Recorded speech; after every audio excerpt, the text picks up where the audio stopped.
Welcome into CBS Sports HQ. I'm Chris Honorato. 4 days until the Final Four, and we've got Auburn head coach Bruce Pearl coming up. All right, we know for sure we'll be watching Cooper Flagg in the NBA after this coming weekend, but he's not the only one.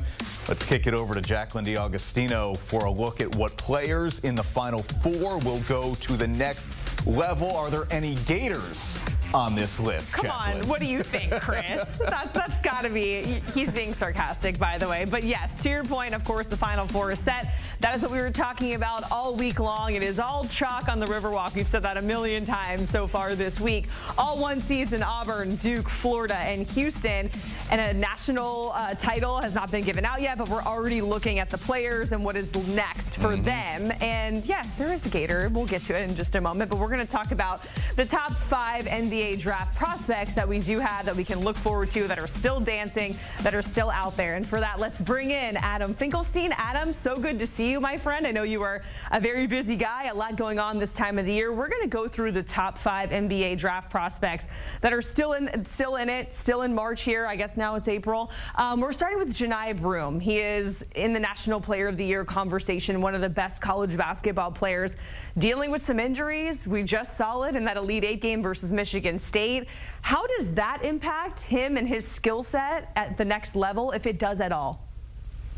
Well, I don't know that it's going to have a long-term impact on what he's going to be at the next level, but it does impact what people will see from him this weekend. And so NBA scouts have been doing their due diligence on Broome for a long time. But if you're a fan tuning in, especially expecting to see what could translate to the NBA, you're not going to see the total package. Again, this is a guy who was battling ankle injuries early on, and now he's got the upper body injury to match.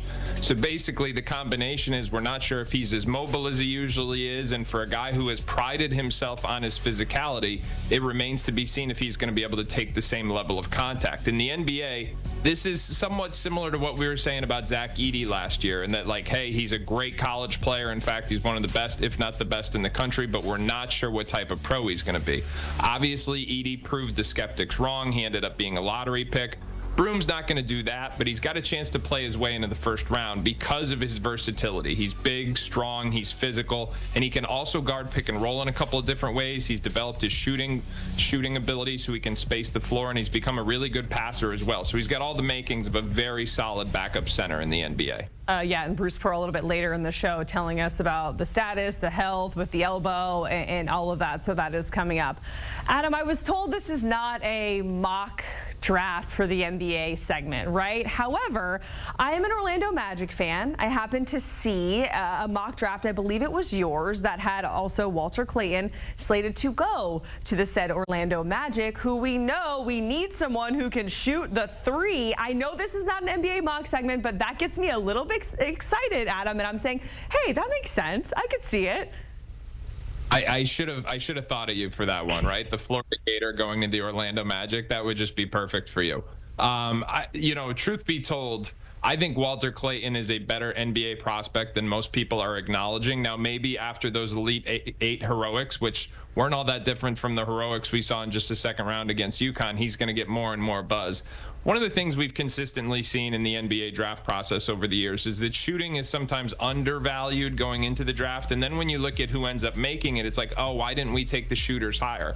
Well, if that's the case for Walter Clayton this year, somebody's going to be sorry, because this guy is one of the best shooters in college basketball. He's obviously shown some big game shooting ability, as we said, like Steph Curry type heroics down the stretch of that Elite 8 game.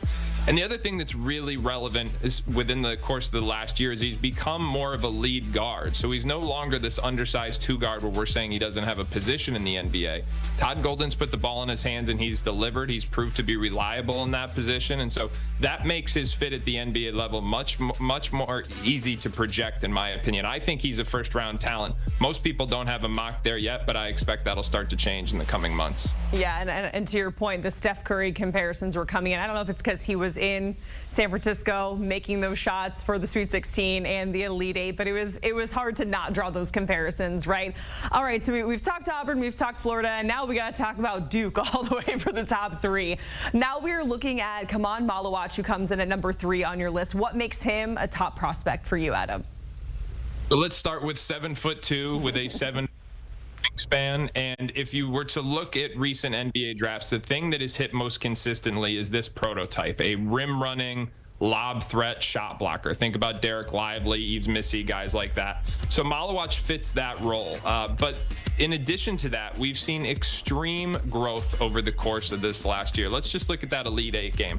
I mean, Alabama could not score at the rim. So it goes far beyond the amount of shots he blocks, but the amount of shots that he can just impact and change. And really, the opposing team's field goal percentage becomes a major metric in just trying to assess how impactful he is defensively. Then offensively, there's some people who think he can shoot. There's some people who think he can pass. If any of those things work out, it's just gravy. What we know for sure is that he can rim run and he can be a lob threat. I think his hands have progressed this year. So he's someone who has trended up the board throughout the course of the season based on both his physical tools and the growth we've seen. All right, let's talk about Con Knipple, because this is a guy that we really saw step up throughout the ACC tournament when Cooper Flagg went out. How much has his draft stock for a younger guy really boosted if we look at his time, especially from the ACC tournament, all the way until now?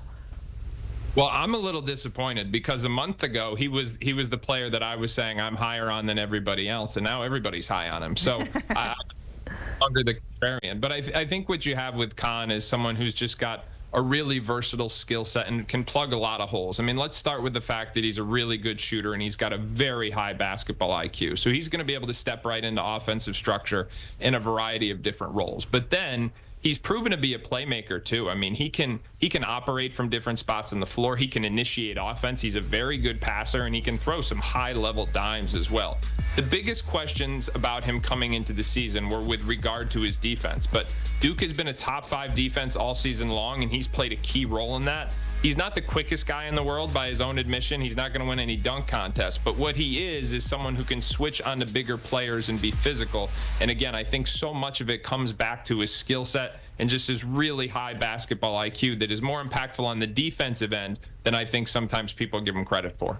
Finally, number one, a shock to no one. We are talking about Cooper Flagg, of course, and this is someone who is the projected number 1 overall pick in the upcoming draft for a reason. Adam, do you think it's fair to say that he's not only met expectations but has exceeded them up until this point? For sure. And if you had asked me a year ago how likely that was, I would have said it was going to be really tough because the bar was so high coming in. You know, Jacqueline, it's ironic we're talking today because the McDonald's All-American game is tonight, and that's got the best high school players in the country. A year ago, Cooper Flagg was in that very game, and people were saying, how good can he be? How good is the shooting? I remember talking to a GM at those McDonald's practices and saying, well, what if he doesn't shoot? And I said, well, I think he's going to shoot. And he made over 40% of his three-point shots in ACC play, so he too has shown a lot of growth.